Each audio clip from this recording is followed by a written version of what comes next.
everyone, I am Elaine J. Barrido. So today we're gonna discuss about the Magna Carta for Public School Teacher. So for this section 1, it is about the Declaration of Policy.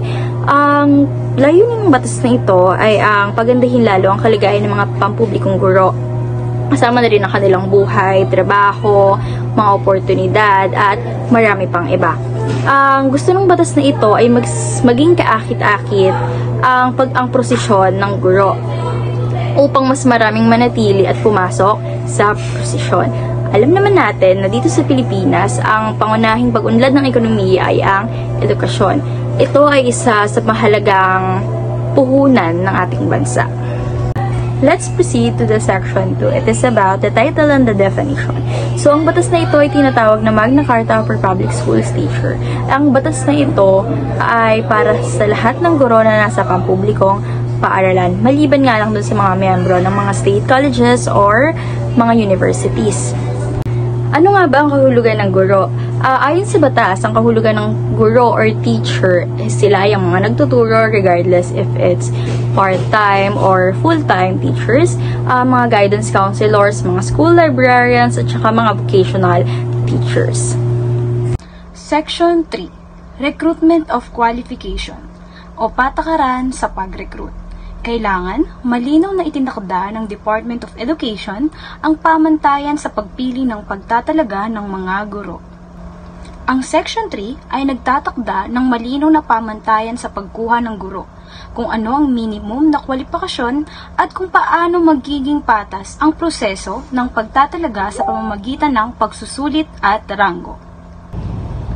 Section 4, Probationary Period.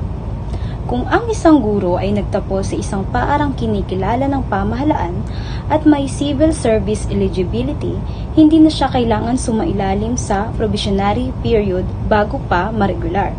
Ngunit, kung ang guro ay may sapat na educational qualification pero walang civil service eligibility, siya ay maaaring ma-appoint sa provisional status. Ang layunin nito ay tiyakin na ang guro ay may sapat na kakayahan at kwalifikasyon bago ma-regular sa serbisyo.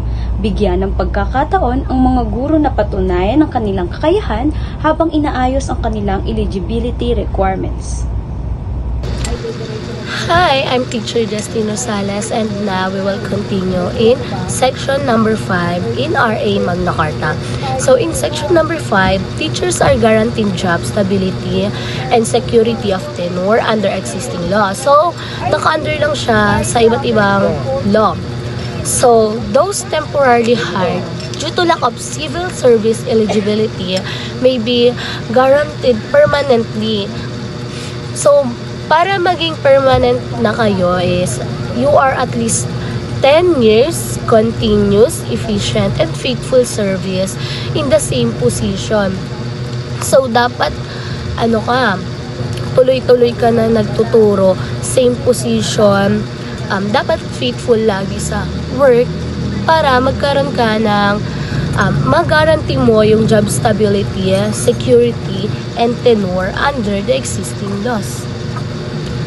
Next is the section 6. In this section, teachers cannot be transferred to another station without their consent, except when the service needs it or require it. So for example, is yung mga high school teacher is hindi sila pwedeng i-transfer ng walang consent sa elementary teachers. Except na lang kapag kinakailangan ito or kailangan ito ng kunwari sa isang bundok na paaralan is wala nang ibang teacher na pwedeng magturo, nire-require na sila na magturo sa elementary student kahit na sa high school sila. If transfer is necessary, the school superintendent must notify the teacher and the state of the reason. So dapat merong valid reason.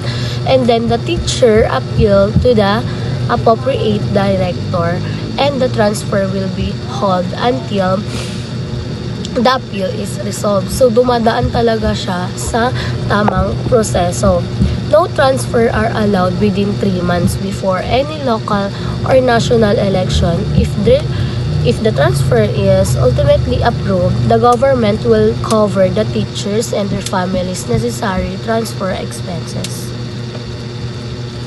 Hi everyone! So now let's talk about the Section 7 of the Magna Carta for Public School Teachers, the Code of Professional Conduct. So this code is more than just a document. It's our moral compass as educators. It guides us to act with integrity, fairness, and professionalism in everything we do. Every teacher should have access to this code because it reminds us of the value we must live by not only in school but in our daily lives. Whether we're teaching, advising, or serving our community, the code reminds us to lead by example. So in the end, Section 7 teaches us the great teacher don't just teach lessons. They inspire through character and ethical practice. And now, let's proceed to Section 8 of Magna Carta for Public School Teachers. So this is all about protection and fairness. So it ensures that teachers are treated justly in any disciplinary process.